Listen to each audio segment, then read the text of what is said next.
EC যে সিদ্ধান্ত নিয়েছে, এই সিদ্ধান্ত যদি উনি প্রত্যাহার না করে, তাহলে আমরা এনসিপির পক্ষ থেকে কঠোর আন্দোলনে আমরা নেমে যাব এবং ইসির বাসভবন আমরা ঘেরাও করব। এই বিপ্লবীদের দল হিসাবে আমরা আপনাদের কাছে শাপলা প্রতীক চেয়েছি। তাহলে আমাদেরকে শাপলা প্রতীক দিতে সমস্যা কোথায়? আমি চট্টগ্রাম মহানগরের এনসিপির জাতীয় নাগরিক পার্টির ক্ষুদ্র একজন কর্মী হিসাবে আজকে বলতে বাধ্য হচ্ছি যে ইসি আমাদের যে শাপলা প্রতীক নিয়ে আমরা যে আবেদন করেছি, আমাদের এই প্রতীককে স্থগিত করেছে এবং আমাদের এই প্রতীকটা দেওয়া যাবে না, এরকম তথ্য আমরা সোশ্যাল মিডিয়াতে স্পষ্টভাবে শুনতে পেরেছি। ইসি যে বিবৃতি দিয়েছে, এই বিবৃতির তীব্র নিন্দা এবং প্রতিবাদ জানাই। আপনারা জানেন এনসিপি প্রত্যেকটা জেলায় জেলায় পথসভা করে, প্রত্যেকটা জেলায় জেলায় সমাবেশ করে। আমাদের এই সমাবেশগুলোতে জনপ্রিয়তা দেখে মানুষ কিছু কুচক্র মহল আমাদের পিছনে লেগে যাচ্ছে। আমরা সর্বপ্রথম যখন শাপলা প্রতীক নিয়ে আমরা আবেদন করি, তখনই আমাদের পিছনে কিছু কুচক্র মহল লেগে যায় এবং আমাদের কেন্দ্রীয় নেতা আখতার হোসেনকে উদ্দেশ্য করে এয়ারপোর্ট পরে চকলেট নিক্ষেপ করা হয়। তো সেই ক্ষেত্রে ইসি যে আমাদের এই শাপলা প্রতীককে স্থগিত করেছে, আমরা এটার জন্য ধিক্কার জানাই। এমনকি জাতীয় একটা নাগরিক ঐক্য, ওনারা শাপলা প্রতীক চেয়েছে, সেই ক্ষেত্রে ওনাদের এই প্রতীকটা না দিয়ে ওনাদেরকে কেটলি মার্কা দেওয়া হয়েছে, কেটলি প্রতীকটা দেওয়া হয়েছে। সেই ক্ষেত্রে এটা একটা বিপ্লবীদের দল।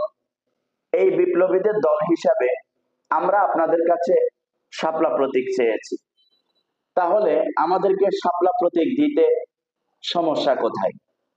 আমরা দেশের জনগণের কাছে এবং সরকারের কাছে, প্রত্যেক মানুষের কাছে আমরা প্রত্যাশা করব যে আমাদের এই প্রতীকটা যেন আমাদেরকে দেওয়া হয়। এটা আমাদের বিপ্লবীদের প্রতীক, এটা আমাদের 2000 শহীদের রক্তের বিনিময়, এই প্রতীকটা আমরা চেয়েছি। ইসি যে সিদ্ধান্ত নিয়েছে, এই সিদ্ধান্ত যদি উনি প্রত্যাহার না করে, তাহলে আমরা এনসিপির পক্ষ থেকে কঠোর আন্দোলনে আমরা নেমে যাব। প্রয়োজনে জীবন দিব, প্রয়োজনে রক্ত দিব। এই দেশের মানুষের জন্য, এই দেশের জনগণের জন্য আমরা আমাদের জীবন দিতে রাজি আছি। তাই আমি ইসি কে বলবো, আমাদের যে শাপলা প্রতীককে স্থগিত করা হয়েছে, আমাদের এই পছন্দের প্রতীক আমাদেরকে দিবেন। আর যদি আমাদের এই প্রতীক নিয়ে যদি কোনো তালবাহানা করা হয়, এই প্রতীক নিয়ে যদি কোনো ষড়যন্ত্র করা হয়, আমরা কঠোর থেকে কঠোর আন্দোলন নেমে যাব ইনশাআল্লাহ। বিএনপির প্রতীকের ভিতরে শাপলা ছিল, তো ওদের বেলায় যদি কোনো সমস্যা না হয়, আমাদের বেলায় কেন এত সমস্যা? এবং জামাত ইসলামকে তাদের দাড়িপাল্লা ফিরিয়ে দেওয়া হয়েছে।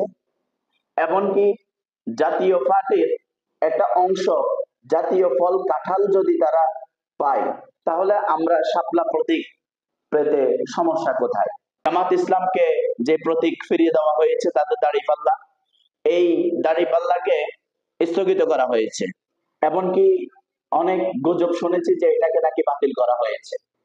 তো তাদের প্রতীক যদি ফিরিয়ে দেওয়া হয়, তাহলে আমাদের শাপলা প্রতীক দিতে সমস্যা কোথায়? তাই আমরা এত তালবাহানা না করে আপনাদের কাছে আমরা যে প্রতীক চেয়েছি, আপনারা আমাদের প্রতীক আমাদেরকে বুঝিয়ে দিবেন। তাই আমাদের এই প্রতীকটা যদি আমাদেরকে যদি ফিরিয়ে দেওয়া না হয়, আমরা যে দাবি আদায় করেছি, এটা জনগণের দাবি, এটা শহীদ পরিবারের দাবি, এমনকি এটা জুলাই আন্দোলনে যারা অংশগ্রহণ করেছে তাদের দাবি, আমাদের এই দাবিগুলো যদি ইসি যদি না মানে আমরা কঠিন থেকে কঠিন আন্দোলন করব জাতীয় নাগরিক পার্টির কেন্দ্রীয় নির্দেশনা অনুযায়ী। আমাদের শাপলা প্রতীক যদি ফিরিয়ে দেওয়া না হয়, জুলাই আন্দোলনে রিকশাওয়ালা, শ্রমিক ভাইয়েরা, কৃষক ভাইয়েরা, ছাত্র ভাইয়েরা, যুবক শ্রেণীর ভাইয়েরা যারা আন্দোলন করেছে, আমরা তাদেরকে নিয়ে আমরা কঠিন থেকে কঠিন আন্দোলন করব এবং ইসির বাসভবন আমরা ঘেরাও করব যদি আমাদের প্রতীক দিতে যদি তাদের বাধা হয়। ইনকিলাব জিন্দাবাদ, জাতীয় নাগরিক পার্টি জিন্দাবাদ।